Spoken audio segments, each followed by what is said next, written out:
Hi guys, Lozok here, and today we're gonna do a review about the combiners released in 2004, and it's gonna be in fact two combiners from the Little Matterhorn, or also called Matterhorn, from 2004. So we're just gonna see the two different combiners. So there's not Keita, there are just some way.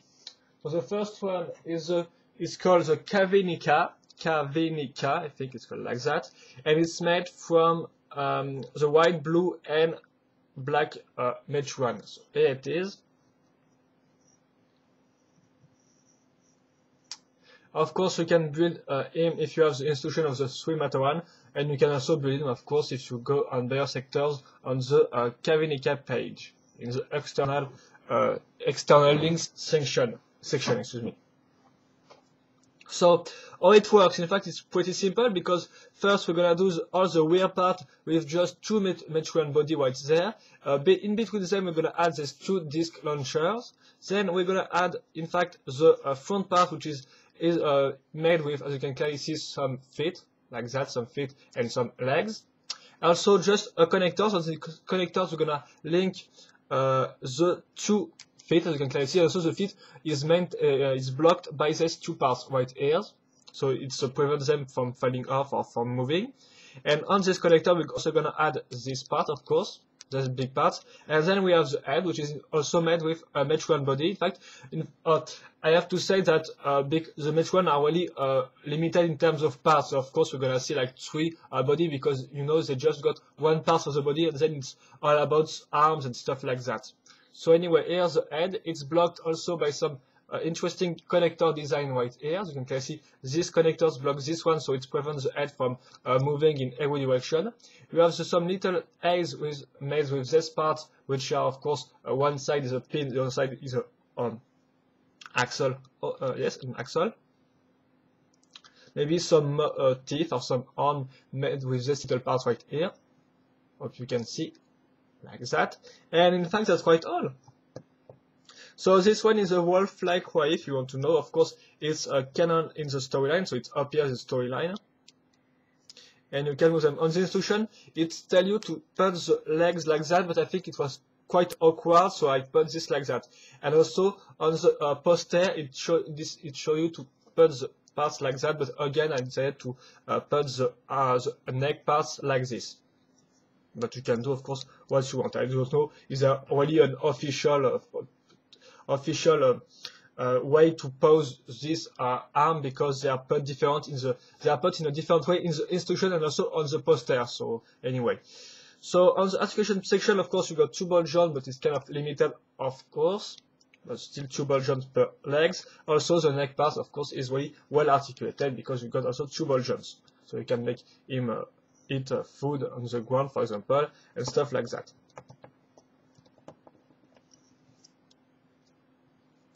Can make it here. And in fact, I think that's quite all for this little one, because there was no much to tell. And if you want my opinion, I think it's quite a decent model. Not maybe the best, but still the design is pretty interesting with this little the rear parts. In fact, it's pretty interesting. I mean, of course, the design, not the building itself, because the building itself is not really that entertaining at all. But I mean, the overall design is pretty interesting, and it's nice to see how they can make some way from just some simple parts as an for example, a body frame, just one part of the body frame, and they quite do something original. Also, the little eyes are kind of cute. So I think they managed to do a good job on this one, but it's still average. I think it's not really that best or really that impressive at all. It's still good, but personally, I still prefer the older Borg-Va way, or at least the way combiner you can make from the Borg-Va from 2002. But still, I think it's pretty nice, and it's totally different from the other one I'm gonna show you now, which is called the Kinloka, and it's a rodent-like way. And of course, it's made with the brown, green and red one. Also, there is not much that drawbacks on this one, apart some parts which move like this or like that, but apart from that, there is not that much drawback, so it's quite okay.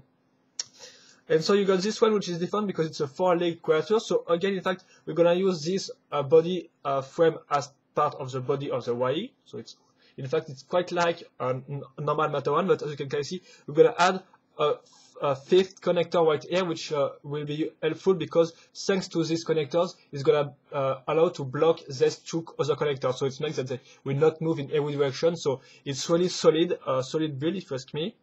The head is just made with a normal head and then some new mask. The same for the legs, which are really simple. Just the tails part, in fact, which is quite original because it's made with two body parts put together, and also you got a disc launcher right here on the middle between the two. So the only little problem is the fact that it's put on some moving parts, so it moves like that, but it's not really, as you can clearly see, it's still don't, for example, falling off immediately. So as you can clearly see, it still managed to be posed in an easy way without falling off. If I can tell this. So I'm just going to do a turnaround of this one, but as you can clearly see, in fact, apart from this falling off of this falling part, is quite decent.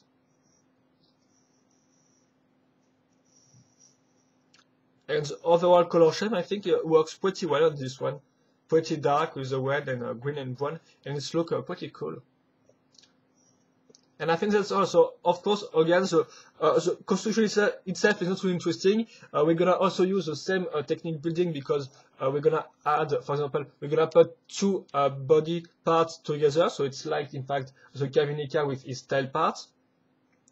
And apart from that, yeah, there is not much to tell on this one. It's also interesting. It's also got a good design, if you ask me. The four-leg quadrature works pretty well, and also the big tails part is quite interesting. But apart from that, of course, the building itself not really that interesting at all. And I don't think you will learn anything from this building apart from this little parts. So it's not that much. Oh, excuse me, I'm gonna. And here we go. So this was the Cavinica and the Kill Loka. So yeah, did I recommend you to build this one? I'm not that sure, seriously. You do what you want, in fact, because yeah, they are not really that that interesting, if I can say so. The design is pretty good. It's okay. It's decent. But apart from that, yeah, there's nothing really to talk about. And the building itself is not really that interesting, if you ask me. Also, the building techniques are not the building tips and stuff like that are not really also interesting. So yeah, it's in fact, it's up to you. I really hope you have made your own opinion seeing this review, by this review, because I think I've shown you everything I have to show. So in fact, they do not really have any big drawbacks, so they're kind of okay, but they did not really have any big good points, big pros, if I can say so. So they are just okay, decent, average, if you ask me. And if you want, you can build them. It's really quick and it's really simple and easy. So yeah. Just go ahead and try to build them if you want, but I would not really recommend that, apart, of course, if you really like the YE, because, of course, there is two new YEs, so it can be interesting for those who want to build some YE for Metrunui, excuse me. And that's all I think, guys. So, hope you enjoyed this review. If you have questions on these two ones, feel free to ask them. And, in fact, see you later for another Belly Cave review. Bye-bye!